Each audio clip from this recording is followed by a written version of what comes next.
Jasmine Crockett storms into Congress with Epstein's black book in hand. Page 14 exposes a girl lost to silence, and a 47-second recording tears through the lie. One name, one voice, 22 years later. Can America handle the truth it buried? Stay with us. This is a story worth every second of your time. Jasmine stepped into the room like the silence had been holding its breath for her. The black leather folder in her hand wasn't paperwork. It was a verdict waiting to be read.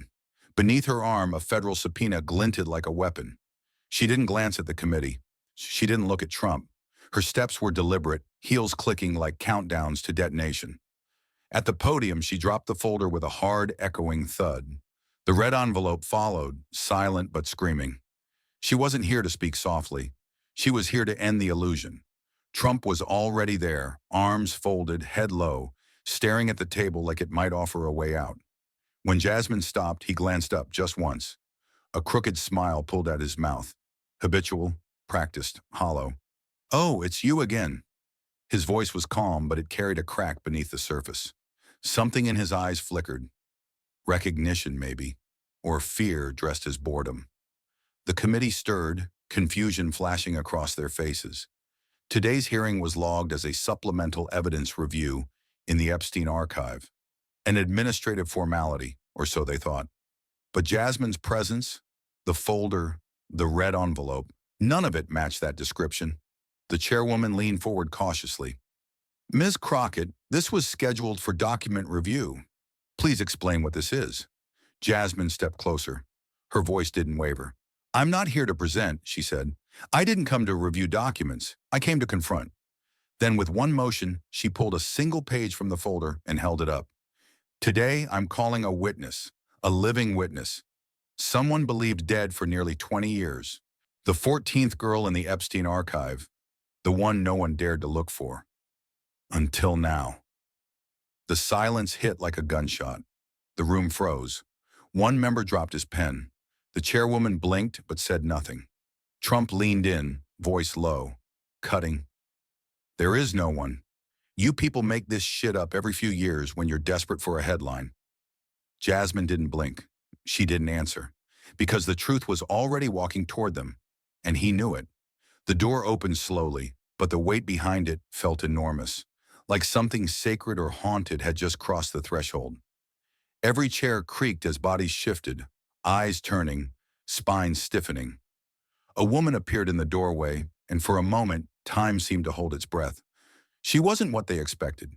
She wasn't dressed to impress or shielded in makeup. She wore no jewelry, no label, no mask.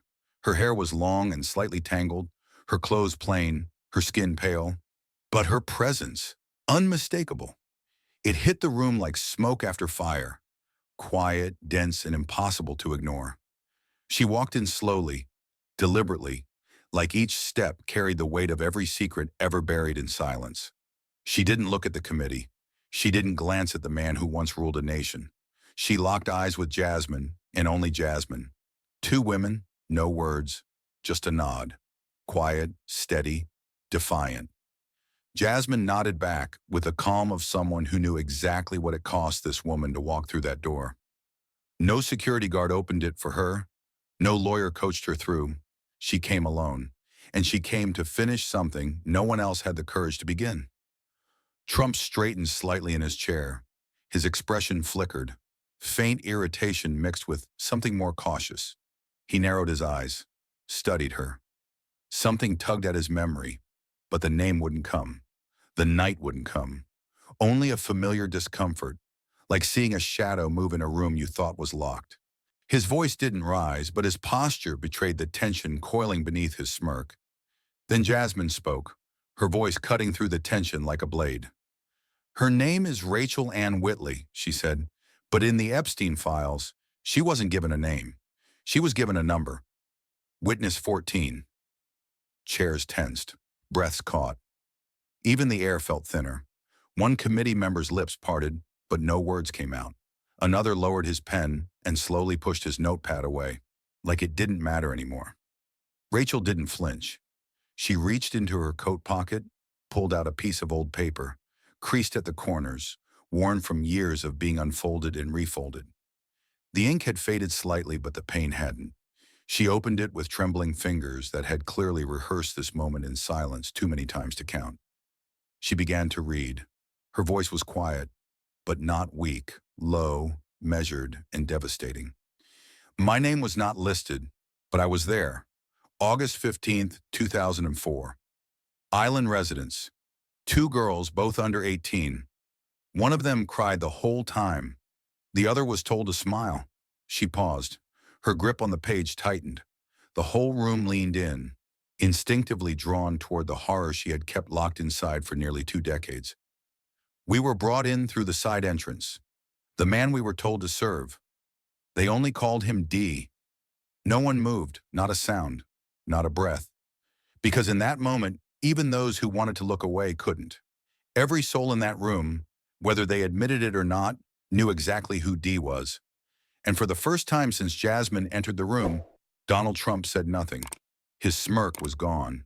His eyes were wide open. And the silence that followed wasn't mercy. It was indictment. And just as the silence threatened to suffocate the room, Trump did what he always did when the walls closed in. He laughed. It was sharp, sudden, too loud for the space. The kind of laugh that wasn't born from humor, but defense. It bounced off the concrete walls and tried to fill the gaps left by the truth. I've never seen this woman in my life, he said, waving dismissively like he was batting away a gnat. What a cheap little scam. The words carried the same smug energy he used at rallies, depositions, interviews, but now they sounded thinner, like a script rehearsed too many times. He leaned back in his chair, searching the room for support, as if the sound of his own confidence could drown out the weight of what had just been said. Rachel didn't move. She didn't react. She stood frozen, but not in fear, in precision, like someone who had prepared for this exact moment every night for 19 years. Her arms hung by her sides, fingers steady, face unreadable. And when she finally spoke, her voice didn't rise. It dropped into something quieter, something far more dangerous. I'm not surprised you don't remember me, she said, her eyes never leaving his. But I've never forgotten the smell of your cologne. The words didn't shout. They pierced. They landed in the dead center of the room and left a silence that roared. Even the committee seemed caught off guard, not just by what she said, but how she said it. Not with vengeance, but with memory. Trump's face twitched, barely, but enough. The muscle near his jaw clenched. He shifted in his seat, and for the first time, he didn't look bored. He looked cornered. Jasmine stepped forward. No grand statement, no monologue, just action. She opened her laptop, placed it gently on the podium, and typed with rapid precision. Her hands were calm, clinical. The screen lit up.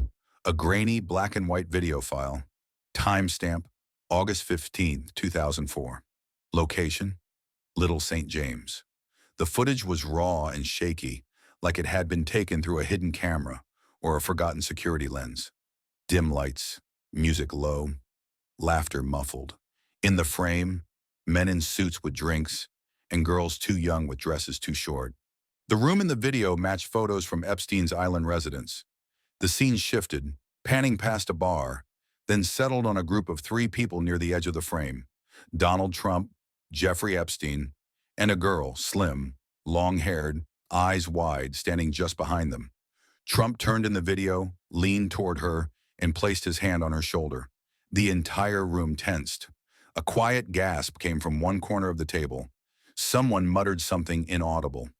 A committee member leaned forward, squinting, then whispered, "Is that her?" Jasmine didn't speak. She just nodded. The video froze, frame by frame, on the exact moment Trump's hand rested on the girl's shoulder. Not aggressive, not accidental, familiar. Suddenly, Trump lurched forward in his chair.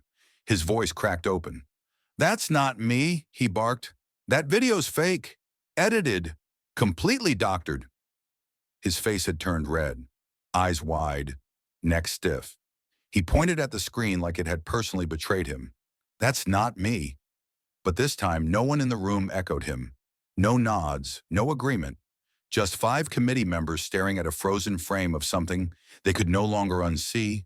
and a woman who had never forgotten what it felt like to be seen by that hand. Trump's denial still hung in the air, but Jasmine didn't even blink, because the evidence had been waiting long before he opened his mouth. Without breaking eye contact, Jasmine reached down and clicked once more on her laptop. The screen shifted. No longer grainy footage, no longer memory. Now it was science. She pulled up a document stamped with the seal of the FBI's Digital Forensics Division. Bold letters, official headers, and a chain of custody file that spanned weeks. At the top of the page, Source Authentication Report. The document wasn't flashy. It didn't need to be. The words were enough to shake concrete. She spoke calmly, but her voice carried weight like thunder hiding under the surface. This is the forensic analysis conducted by the FBI. The video presented has been verified as authentic, unedited, and unaltered. No splices, no overlays, no deepfake indicators. She paused just long enough to let that settle. In addition, the facial recognition scan conducted on the subject in question, frames 7113 to 7109, returned a 98.7% match to Donald J. Trump. Her eyes flicked toward him. That's well above the federal threshold for facial identity confirmation. Trump sat frozen. The color in his face drained just enough to betray him. He opened his mouth, but nothing came out. A single committee member let out a slow exhale, the sound loud against the crushing quiet. Jasmine didn't gloat. She didn't raise her voice. She simply clicked again, and the screen filled with side-by-side images. One from the video, one from an official White House portrait. Same cheekbone angle, same jawline, same eyes, different context, different consequences. This wasn't speculation anymore. This was mathematics. This was justice, coded, time-stamped, and impossible to bury. The science had cornered him, but it was the memory of a girl he tried to erase that brought the room to its knees. Rachel's voice broke through the silence like glass cracking under pressure. She didn't need to shout. Her words had the weight of someone who had lived with this story buried in her bones. "I was 17, she said slowly, each syllable deliberate. "I thought if I just did what they told me, if I smiled, if I stayed quiet, I'd get to go home." Her eyes never left him, but he leaned down and whispered, "You'll be famous if you just smile more." The words hung in the air like smoke from a slow fire. The room didn't move. One committee member looked visibly shaken. Another lowered his gaze to the table. There was no outrage in her tone, just recollection, and that made it even harder to breathe. Trump's face turned a deeper shade of red. The practiced calm was gone. He shot forward in his chair, his voice sharp and desperate. "That's a lie. There's no proof of that. Nothing. None." His tone was louder than necessary, trying to overpower something that had already taken root. He looked around the room, but no one spoke. No one came to his defense. Even the air felt heavier, like it was pushing back. Jasmine didn't even flinch. Without saying a word, she reached into her folder, pulled out a clear evidence sleeve, and held it up. The contents were simple: a folded piece of paper, yellowed at the edges, written in blue ink. "This is a handwritten note recovered by the FBI," she said, voice steady. "Found in a locked drawer at Epstein's residence. Written by Rachel in 2004. She passed a printed copy to the committee.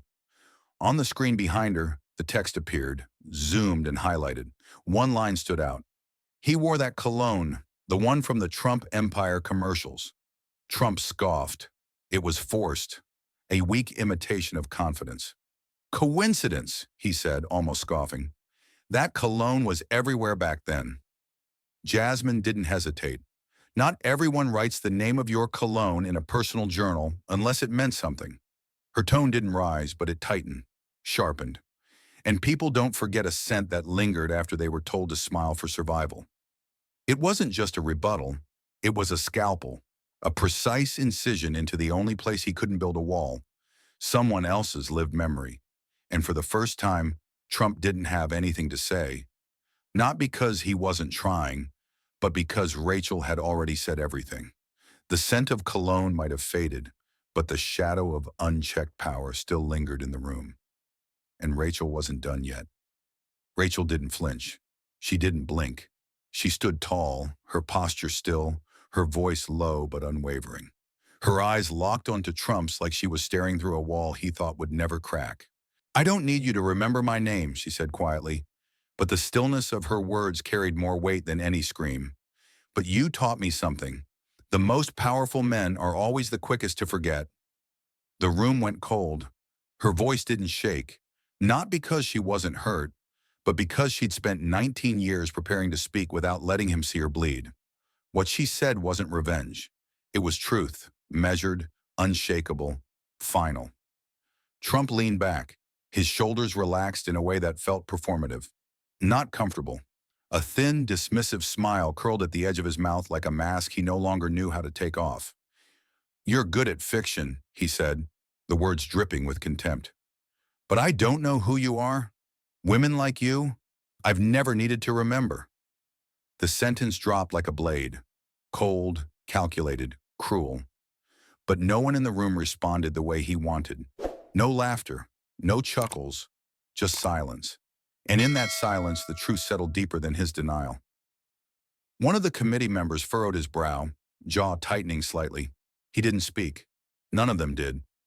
But their stillness now felt heavier, more deliberate. Jasmine stood motionless beside the podium. Then, as if she had rehearsed it for hours, and maybe she had, she gave a slow nod. Controlled, quiet, inevitable. "And that exact attitude," she said, eyes locked on Trump, "is how 14 case files got buried. 14 lives were erased. But today, one of them walked back in to reclaim what was stolen." Her voice didn't need to rise. It cut precisely because it didn't. With calm precision, Jasmine reached into her folder and pulled out a single document sealed in a clear evidence sleeve. She placed it gently on the table, sliding it toward the committee. "This is a genetic match," she said. "Hair recovered from the third-floor bedroom of Epstein's residence in 2004. 100% match to Rachel Ann Whitley." The silence that followed wasn't disbelief. It was acknowledgement.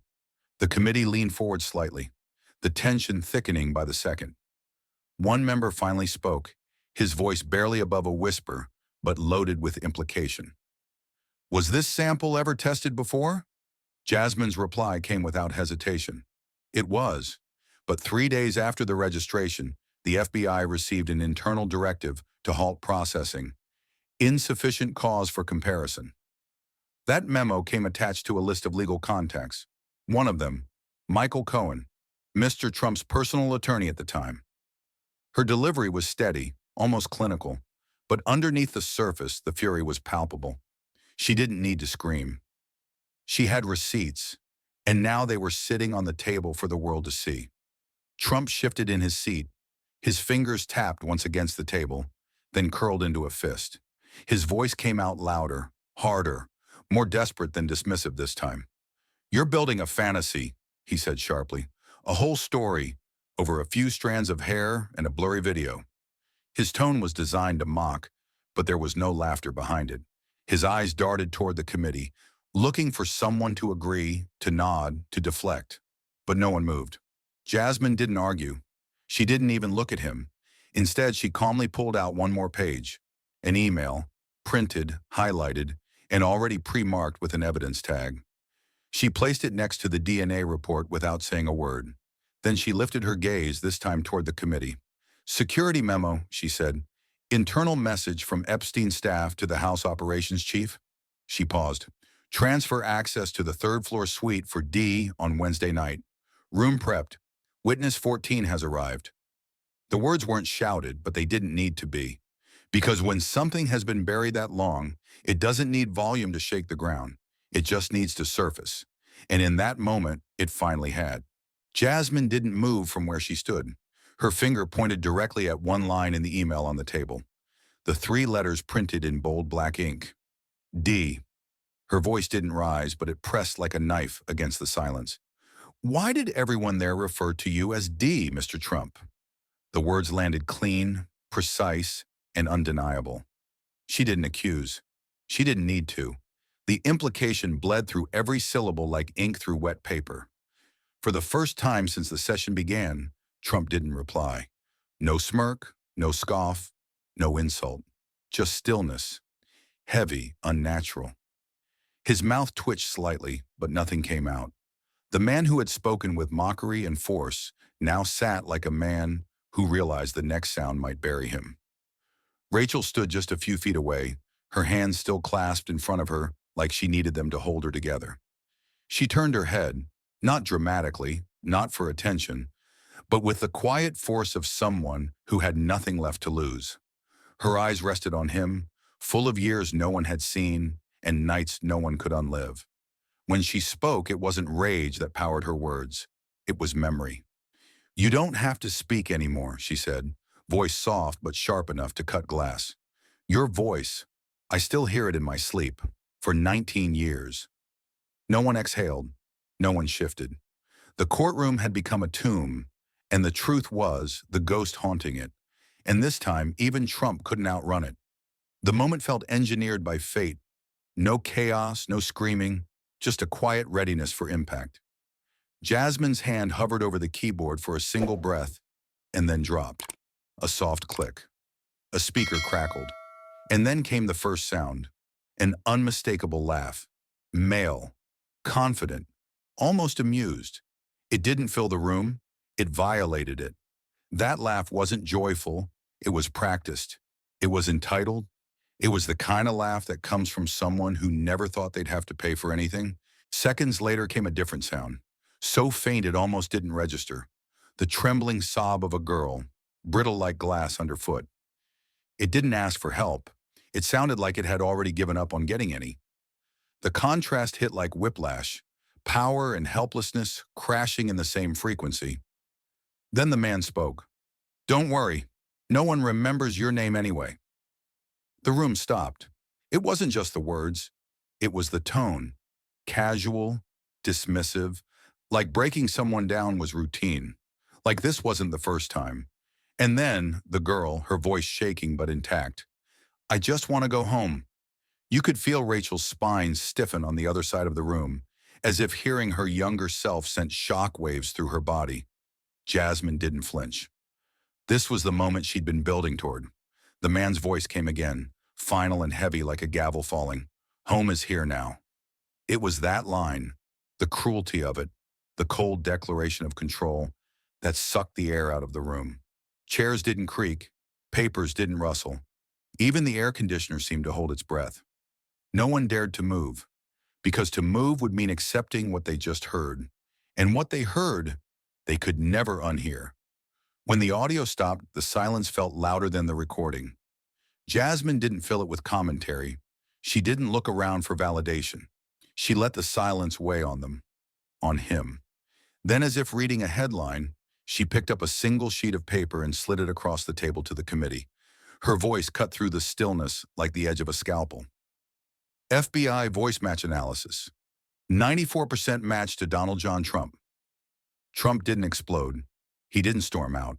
Instead, he tilted his head downward, slowly, almost imperceptibly. His eyes didn't lift. His hands remained clenched, not in resistance, but in resignation. It wasn't the look of a man plotting a counterstrike. It was the look of a man realizing the wall he built had finally closed in behind him. 3 minutes passed. 3 full minutes where nobody moved, nobody dared to speak. The 5 members of the committee sat paralyzed, not out of indecision, but because truth had just colonized the room, leaving no space for disbelief. Rachel didn't blink. Jasmine didn't blink. They didn't need to, because for the first time in 19 years, the silence belonged to them. And for once, it was him who had nothing left to say. The silence that followed the 47-second recording wasn't just uncomfortable, it was suffocating. It clung to the skin like humidity in a windowless room. No one moved. No one cleared their throat. No one dared to exhale too loudly, as if the sound alone could undo what had just been heard. The image of Rachel standing still after the tape played, her jaw tight, her eyes defiant, had frozen time. Even Trump, who had spent the better part of the hour posturing and dismissing, was now locked in place. His gaze had dropped, not in shame, but in calculation, scanning the air for a loophole that no longer existed. 3 minutes passed like a lifetime. The committee chair finally blinked, lifted her hand slightly and murmured, "We need to recess." The other members nodded, their faces pale, their minds scrambling to process what had just detonated in front of them. The quiet rustle of papers, the push of chairs, the gentle clicks of heels on tile. It was the softest exodus of power you could witness, and yet it felt thunderous. The room was no longer just a sealed chamber. It was a tomb, holding the truth that had been buried for 19 years. Rachel turned to leave. Her steps were not rushed, nor dramatic. They were measured, firm, unapologetically steady. There was no trace of the trembling girl from 2004 in her gait, only the presence of a woman who had reclaimed the narrative. She passed Trump without a glance, as if he were no longer worthy of occupying even her peripheral vision. Her exit wasn't triumphant. It was surgical, clean, precise. Jasmine watched every second of it, her hands still clasped tightly, the tendons in her knuckles taut like cables bracing a suspension bridge just seconds before collapse. She didn't speak. She didn't blink. She simply sat there, a still force in a storm that had already passed through her. Her eyes never left Trump. Not when Rachel walked out, not when the committee members exited in hushed retreat, not even when a clerk returned to remove empty coffee cups. Trump, now alone on his side of the table, shifted in his chair, his lips slightly parted as if he had a rebuttal waiting, but no wind left in his chest to push it out. He looked up, just once, and caught Jasmine's eyes. And what he saw wasn't rage, or vengeance, or ego. It was the calm horror of someone who had nothing left to prove and everything left to expose. A single voice broke the static. A man from the committee who hadn't spoken all day. He was older, maybe in his late 70s, with a face weathered by politics, but not yet corroded by cynicism. His question came gently, like a knock at a half-closed door. "You did all this for justice?" There was no sarcasm, no accusation, just raw, open curiosity, the kind that comes from a man who had once believed in institutions and was now watching one collapse in front of him. His eyes were soft, searching hers for the seed of something he'd lost faith in. Jasmine didn't turn to face him. Her voice was quiet but sharp enough to cut through bone. "I did it for the truth. Justice has to find its own way to the table." The sentence landed like a gavel, not loud but final. Her words didn't float. They dropped, heavy and full of weight, into the room's center. The older man sat back, his lips tightening, as if chewing the words and tasting both their beauty and bitterness. Across the table, Trump sat frozen, but now something in him had shifted. It wasn't just discomfort, it was retreat. Not the physical kind, but the kind that happened behind the eyes. The retreat of a man who suddenly realized that the walls were closing in, not from above, but from within. Jasmine slowly loosened her fingers, one by one, letting her hands relax on the table as the room emptied further. She wasn't exhausted. She wasn't relieved. She was ready. What had just unfolded wasn't a climax. It was an ignition. The red folder still sat unopened beside her, its seal unbroken, waiting. Her gaze dropped to it for a brief second, just enough to remind herself that this moment, however heavy, was only part of the story. She had brought truth into a room that once believed in silence, and now silence would have to reckon with it. Trump shifted again, fidgeted with his cuff, then looked back at her, this time not with disdain, but with something closer to fear dressed up as fatigue. He opened his mouth, then closed it. He was a man who had always known the power of words, but suddenly realized that silence could be far more incriminating. Jasmine didn't offer him the dignity of a stare-down. She returned her eyes to the center of the table, the space where the truth had landed and hadn't moved since. In that final minute before the doors fully shut behind the committee, the room breathed differently, lighter, not healed, not finished, but real. No camera had recorded it. No headline would capture it. But something irreversible had just taken place. Jasmine had dragged a name out of the shadows, attached it to a face, and backed it with evidence no one could ignore. She had done it not with fury, but with precision, not with vengeance, but with clarity. And as the fluorescent lights above hummed softly, almost nervously, The air in room 223C carried the faintest trace of something fragile but unbreakable. Belief. Not in the system, but in the power of one voice, one truth, and one woman refusing to let either be forgotten. The silence after Rachel's exit hadn't faded. It had settled in like fog, thick, immovable, demanding the room to reckon with what it had just heard.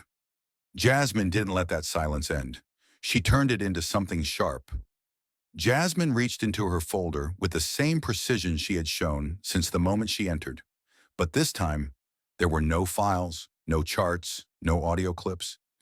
Just one single sheet of ivory paper, its edges marked not by dust or fingerprints, but by memory. She didn't look up. She didn't need to. Her voice came low, but it filled the chamber like a slow heartbeat echoing in a closed chest. Angela Mae Jensen, age 16, missing since July 2002. Case closed due to insufficient testimony. The words dropped like small stones into deep water. No splash, just weight. No one moved. She paused, long enough to let the name settle into the room, to remind everyone that this wasn't about evidence anymore. It was about people. She continued. Clarissa Bloom, age 15, relocated under state protection, name changed. File sealed by court order. The room stayed breathless, but the tension shifted. The members of the committee leaned ever so slightly forward, their eyes no longer on Trump, but on Jasmine, as if they knew something irreversible was unfolding and didn't want to miss a second of it. She didn't read from a prepared speech. Every word she spoke she had memorized, engraved, like the names had been carved into her by time and fire. Juliana Cortez, 17, last seen in Miami, 2001. Case dismissed. Runaway. Jasmine let that word hang in the air. Runaway. A label easier to write than stolen. She kept going. Her tone didn't rise. She didn't dramatize a single syllable. But every name was another crack in the wall, another piece of silence shattering under the weight of truth. Mara Teague, 14, lived in foster care, disappeared 2 weeks after her placement was upgraded. A member of the committee flinched, barely, but Jasmine saw it. The tremor of someone realizing the system they served wasn't just broken, it had been designed to break people. Danica Lee, 15, found in a hospital ER in 2003, unresponsive. She never spoke again. Case was closed the next day. Jasmine glanced down at the paper again. Her voice didn't shake, but it didn't need to. It had gravity. Every syllable pulled the room tighter into its orbit. Teresa Myers, 16, reported missing by her aunt. File erased during DOJ restructuring. No copy, no explanation. She didn't let that linger. She moved forward, not because the names didn't matter, but because she couldn't afford to stop now. Shayla Monroe, 14, reclassified as a runaway. Last known sighting, Epstein's Island, per a visitor log marked confidential. A beat passed. Someone coughed. Another shifted in their seat. No one spoke. The weight in the room was no longer just emotional, it was historical. Imani Rhodes, Jasmine said, her voice suddenly thinner, like this name hurt more. 17, wrote a letter to her church saying she was afraid. Letter never reached her family. Last confirmed photo places her next to Alan Dershowitz in 2004. She didn't elaborate. She didn't have to. That name alone sent a ripple through the air, like a gunshot no one dared acknowledge. Callie Freeman, 15. Her family got one call in 2003.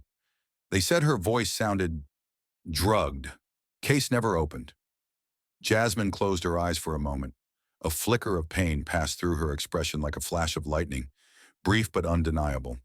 Then she opened her eyes and kept going. Miranda Kim, 16, foster child, last tracked to a private jet connected to Epstein's second residence in New Mexico. Disappeared en route. The horror wasn't in the details, it was in the pattern, the repetition, the design. Jasmine was building a staircase made of ghosts, each name a step closer to a truth no one wanted to look directly in the eye. Brittany Skye, 15, found briefly in 2005 at a rehab facility, filed a complaint, Complaint was never logged. She vanished 2 weeks later. She stopped only for a breath, then raised her voice, not in volume, but in clarity. Rachel Ann Whitley, 17, case listed as voluntary disappearance after she missed school for 2 weeks. She looked up at that moment, finally, eyes locked, not with the committee, but with Trump. That's the name you tried to forget. That's the name who walked back in here today. That's the one you couldn't bury. Trump didn't speak. His face was frozen, not with fear, but with something worse. Incredulity, defiance, maybe even realization that he could no longer win this with silence or smirks. Jasmine let her words fall, slow and surgical. 14 girls, buried in paperwork, lost in systems, hidden behind powerful names and redacted lines. She folded the list and placed it gently on the table in front of her, like a memorial. They weren't missing, they were erased. One of the committee members, a man who hadn't said a word since the session began, finally leaned forward and whispered under his breath, "Is this why you came here? For justice?" Jasmine didn't answer right away. She looked down at her own hands, still clenched against the podium, then back at him. Her voice was quiet, but it carried the weight of years. "I came for the truth. Justice," she said with a faint, bitter smile, "is something that has to meet us halfway." And for a long moment after that, no one said a word. The list of names had landed like thunder without sound, yet its aftershock still lingered in the air. No gavel needed striking. No one needed to announce what had just shifted. And that's when the door quietly opened again. Not with tension this time, but with something heavier. Rachel walked back into the room without hesitation. No security escorted her. No one called her name. She came not as an exhibit, not as evidence, but as something far more dangerous to men like Trump, a survivor who had nothing left to lose. She didn't seek permission. She didn't wait for acknowledgement. Her steps were calm, even graceful, but carried the silent weight of 19 stolen years. She didn't flinch when she passed by the committee table, didn't glance at the notepads, the faces, the files. She had no interest in protocol. She walked straight toward Donald Trump, not to confront him, but to reclaim something. Not justice, not closure, something deeper. The room held its breath again, but it wasn't fear this time. It was awe. There was something hauntingly powerful about the way Rachel moved now. Not timid, not trembling like earlier. Those pieces had fallen away. What returned was someone who had walked through fire and come out the other side with her identity forged. Jasmine's eyes tracked her the entire way, but she didn't move or interrupt. This was no longer Jasmine's fight. For this one moment, it belonged entirely to the woman who had survived what others hadn't. A single white sheet sat on the table in front of Trump, untouched, unmarked. Until now. Rachel stopped just inches from where Trump sat, still hunched, arms crossed, face unreadable. Without a word, she reached into her coat pocket and pulled out a red pen. Not a courtroom pen, not a signature pen. Red ink, deliberate, defiant. She leaned forward, not dramatically, but with cold, meticulous intent, and placed the pen on the page. Not shaking, not pausing. She wrote her name with slow, unflinching clarity. Letter by letter, stroke by stroke. Each one carried a scar, and each one now carved it into history. Rachel Ann Whitley. Then underneath that line, she added 4 more words, small but searing, as if she'd waited her entire life to write them. No longer witness 14. A long silence followed, not the uncomfortable kind, but the kind that commanded stillness. Not a paper shuffled, not a breath drawn too sharply. The 5 committee members sat frozen, caught between duty and disbelief. They'd seen witness testimonies. They'd seen pleas, breakdowns, denials, meltdowns. But this was something else. This was a woman writing her own footnote into the national record, not as a plea for sympathy, not as an accusation, but as a declaration of presence. Rachel hadn't just survived. She had returned to be remembered. Trump didn't say anything. For once, he had no quip, no eye roll, no counterattack. He stared at the name, then back at Rachel, his jaw tightening just slightly. Maybe it was recognition, maybe it was rage, but it didn't matter. His response, whatever it would have been, was now irrelevant. He had no script for this moment. There was no teleprompter to lean on, no lawyer whispering strategy, just ink. Red, irreversible, undeniable ink, the kind you couldn't cross out. Rachel slowly turned her eyes to him, steadier than ever, unshaken. She didn't repeat her name. She didn't shout. She simply nodded once. Not for his sake, for hers, as if sealing her past into the record and locking it behind her. The simplicity of the gesture held more power than any testimony ever could. There were no outbursts, no grandstanding, just truth, written in a way no one could unhear. Jasmine finally exhaled, but didn't unclench her hands. Her eyes glistened, not from sadness, but from something closer to fury held steady by purpose. She didn't speak. She didn't need to. Rachel had already said everything that mattered without raising her voice once. The committee chair, a woman who had been watching with tightened lips, looked down at the signature like it was a loaded trigger. She didn't stop Rachel. No one dared. Because what had just happened wasn't political, it wasn't procedural, it was personal, and everyone in that room knew they had just witnessed the closing of a chapter history had tried to bury. Rachel placed the pen down quietly beside the paper and stepped back. Not away from Trump, but away from the moment. Her posture remained unshaken. There was no sense of relief, no unraveling, just a quiet, radiant control. She had given back what the system tried to erase, her name, and now it sat there, glaring back at Trump like a ghost that refused to disappear. He finally looked up at her fully, not with power, not with certainty. Just a flicker of something that might have been understanding, or perhaps discomfort, but it was too late. Rachel wasn't seeking a reaction. She didn't wait for a rebuttal. She had carved her name into the narrative and made sure it would outlast every denial. Jasmine leaned forward slowly, her eyes on the name like it was a final puzzle piece sliding into place. She nodded, not to Rachel, but to herself. Because now everything she had fought for, risked, and sacrificed had a name again. Not just a number, not a sealed file, not a classified code. A name. Rachel Ann Whitley. And the moment that name landed on paper, Witness 14 died. By choice. What remained was something far more powerful. A woman who refused to be forgotten. The silence that followed Rachel's red-inked declaration lingered like smoke after an explosion. Thick, bitter, impossible to breathe through. No one in the chamber moved. Not Trump, not the committee, not even the aides peering nervously through the soundproof glass beyond the door. It was the kind of quiet that demanded reverence, not because anyone asked for it, but because the room had just witnessed something irreversible.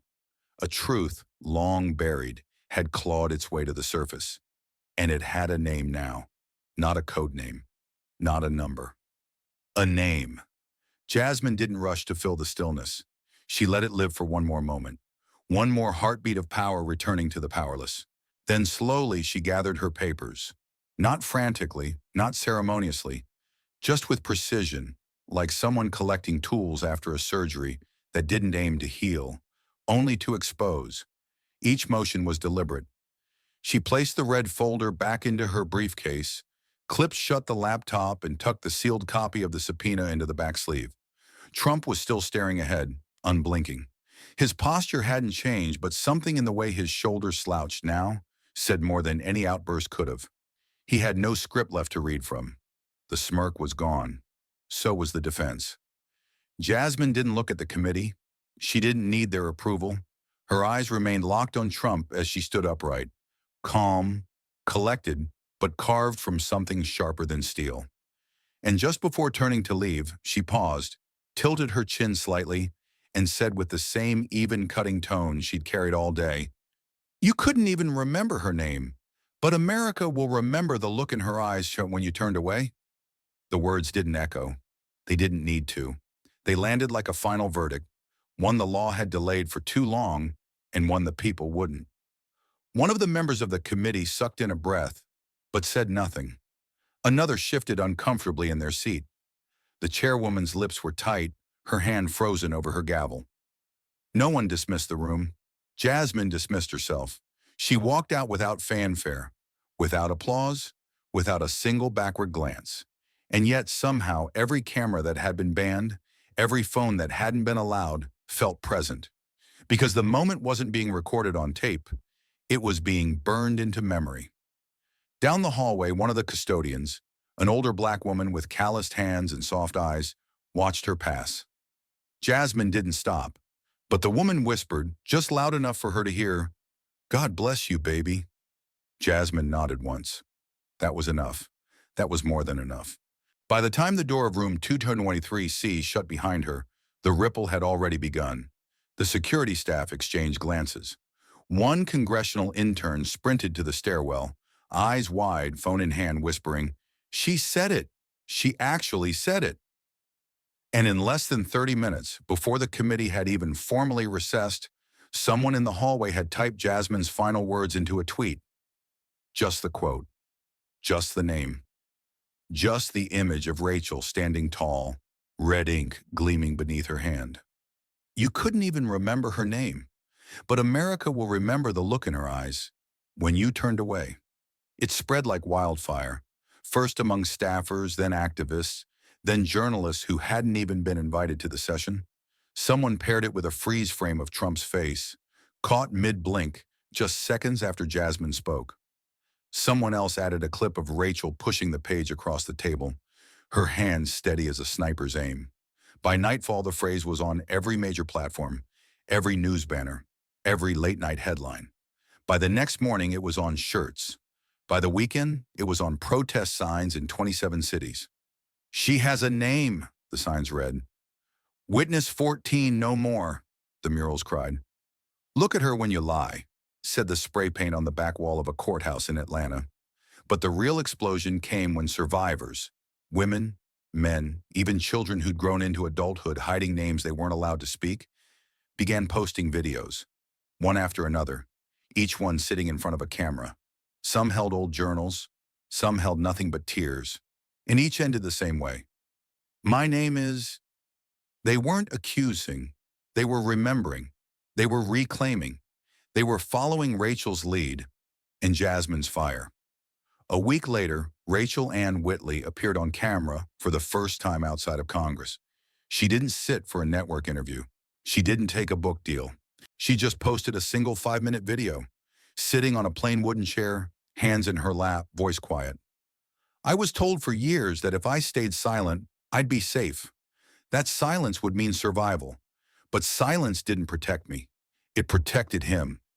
And when I saw Jasmine walk into that room, I remembered that I was still alive. I remembered I had a name, and I'm not giving it back." The clip hit 12 million views in 2 days, and suddenly everything changed. Congress was flooded with calls, demands, outrage, not just from activists, but from teachers, nurses, veterans, single mothers, ministers, students, everyone who had been told their pain didn't matter, everyone who had been asked to forget for the sake of moving forward. They weren't demanding punishment. They were demanding visibility, truth, a reckoning not for revenge, but for remembrance. The Department of Justice had no choice but to respond. Within a month, a special inquiry was announced, not just into the handling of the Epstein archives, but into all sealed cases involving unnamed or classified victims under federal protection since 1999.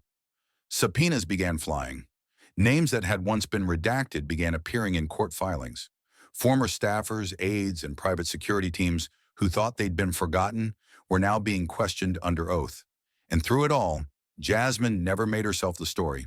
She declined interviews. She refused talk show offers. When asked by a reporter outside the Capitol what she wanted the world to remember, she simply said that every time a girl disappears, someone else decides whether her name lives or dies. It's time we stop letting power decide who stays invisible. But her quote, the one from room 223C, had already taken on a life of its own. It was printed on banners at college campuses. It was etched into the sidewalk in front of the Manhattan District Courthouse. It was whispered by a woman sitting in a shelter in Omaha, watching the clip from a cracked phone screen with her daughter beside her. You couldn't even remember her name. Some said Jasmine lit a fire that couldn't be controlled. Others said she simply struck the match. But everyone agreed. Something had shifted. This wasn't a viral moment. It was the beginning of a moral momentum. And in the quiet that followed, even Donald Trump, once defiant, once untouchable, found that silence was no longer his shield, because silence now had a name, and that name had been written in red. Rachel Ann Whitley, not a witness, a survivor. And Jasmine Crcokett, she never had to say another word, because the world was finally listening. The room was still trembling from what had just happened, not in sound, but in silence. The kind of silence that follows only two things: absolute truth or irreversible collapse. Jasmine stood motionless for a beat longer, her hands resting on the stack of documents that had slowly dismantled decades of denial. The floor beneath her felt firmer now. She had come in with evidence, but she was walking out with something far heavier: history. Across the table, Trump didn't say another word. His eyes had fallen toward the ground again, not in shame, but in that strange, quiet men wear when power has finally cracked. Around him, the committee members were frozen, some stunned, some afraid, a few visibly shaken. None of them spoke, because they knew this wasn't just a moment. This was the moment. Jasmine gathered the last few sheets from the table, the name lists, the voice analysis, the photo stills from the video. Her fingers moved with control, but her heartbeat thudded loud enough she could feel it in her throat. She didn't want to say anything else. She could have just walked away. But some silences are too cruel to leave unanswered. So she turned. She looked not just at Trump, but through him, as if speaking past him to a world watching from the other side of the glass. You couldn't remember her name, but all of America will remember the look in her eyes when you turned away. The words sliced through the air like a final verdict: clean, cold, irrefutable. For one terrifying second, no one moved. No one breathed. It wasn't just what she said. It was the look in her eyes when she said it. Calm, unblinking, unforgiving. Somewhere in the back of the room, a reporter dropped their pen. Another committee member slowly pulled out their phone, almost involuntarily, already knowing what had just been said was going to be replayed millions of times. Trump still didn't look up. Rachel had long since left the room, but her presence lingered in every corner. In the chair she sat in, the red ink she signed with, and the soft tremble in her voice when she said, "I'm not witness 14 anymore." She didn't need to stay to see what happened next, because what mattered had already been said. Her name had been returned to her, and Jasmine made sure the entire world heard it. As Jasmine stepped away from the table, you could feel the energy shift. It wasn't relief, it was reckoning. She didn't strut, she didn't raise her voice. But the way she moved, steady, grounded, relentless, made it clear. She wasn't done. She was just beginning. Behind her, a junior staffer whispered to another, "Did she just say that?" The other nodded, stunned. She did, and it's going viral already. By the time she reached the doorway, the quote had already hit Twitter. Someone had clipped it, subtitled it, posted it with nothing but fire emojis, and the caption, "Jasmine Crcokett just changed the game." Within minutes, it was on Instagram Reels, TikTok, Reddit, and every group chat in DC newsrooms scrambled to run it across banners. Jasmine's final words to Trump began trending before she even reached the elevator. But for Jasmine, this wasn't about going viral. This wasn't about politics or power plays or sound bites. This was about a girl who had been erased and who now finally was unforgettable. It was about the other 13 names she had read out, each one lost to files marked insufficient evidence or case closed. It was about the mothers who buried silence, the daughters who buried shame, and the women still waiting for someone, anyone, to believe them. She didn't walk out as a hero. She walked out as a witness to what truth could do when it refused to be softened. Her body was tired, her mind exhausted, but her heart was louder than ever, because justice had finally echoed where silence had once ruled.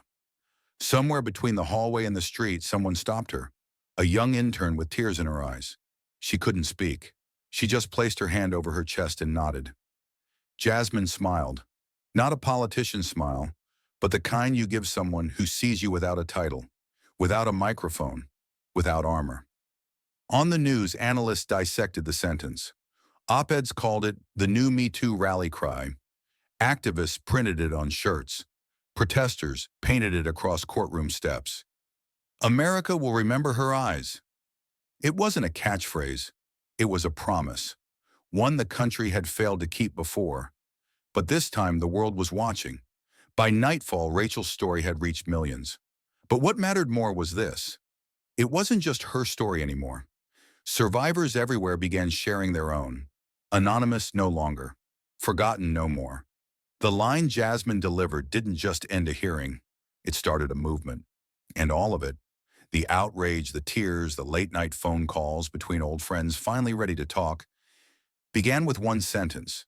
Not one of accusation, not one of revenge, but one of memory, of dignity, of turning the unbearable into something the world could no longer look away from. You couldn't remember her name, but all of America will remember the look in her eyes when you turned away.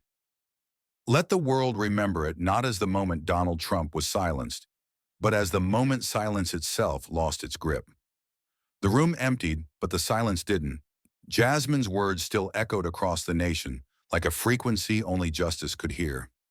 Screens across America replayed the clip in a loop, her voice steady, her eyes fierce, her message unshakable. What started in a room with no windows had now cracked open the country's conscience. But for those watching, it couldn't stop at rage. It had to become responsibility. What Rachel brought into that hearing wasn't just memory, it was a mirror. She didn't walk in as a victim.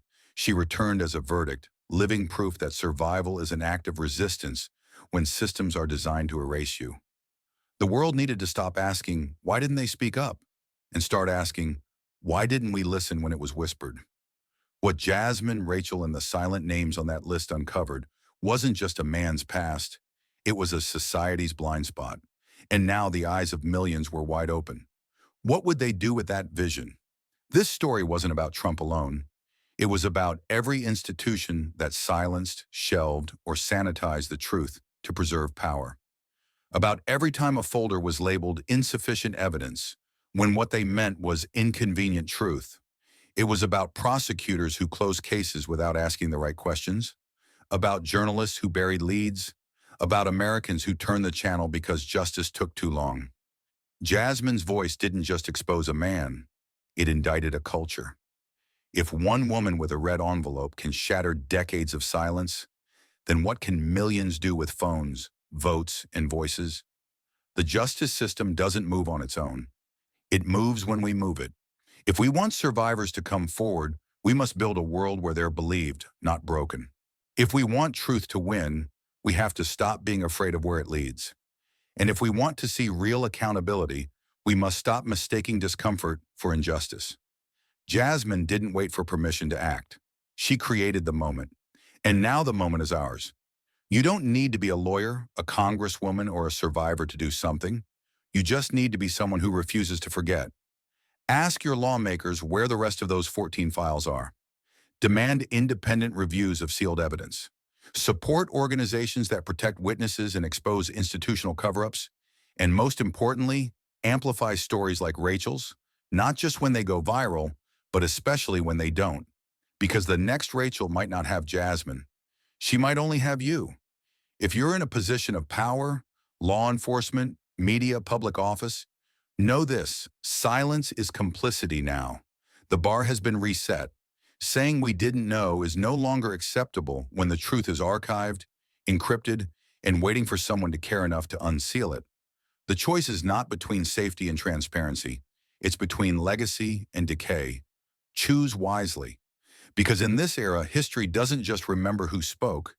It records who stayed quiet when it mattered most. But this isn't only about large systems. It's also about personal choices. When you hear someone make a joke that minimizes assault, will you laugh or will you say, that's not okay? When your workplace quietly lets complaints disappear into HR voids, will you speak up or will you say, that's not my problem? When someone close to you finally gathers the courage to say something happened, Will you doubt them? Or will you say, I believe you? The bravery of one woman walking back into a room where her pain began should not be a spectacle. It should be a standard.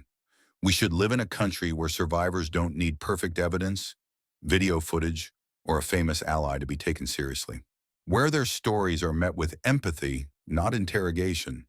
Where their scars aren't tabloid fodder, but catalysts for change. Rachel didn't just reclaim her name, she reclaimed what justice had stolen. And now justice owes her, and every name she stood for, a debt that won't be paid in silence. What this moment teaches us is simple. The truth does not need your comfort. It needs your courage. It needs people willing to be uncomfortable for the right reasons, willing to risk status to speak for the silenced, and willing to rebuild systems not just because they're broken, but because they were never built for the vulnerable in the first place. Jasmine Crcokett didn't ask for a safer path. She demanded a higher standard.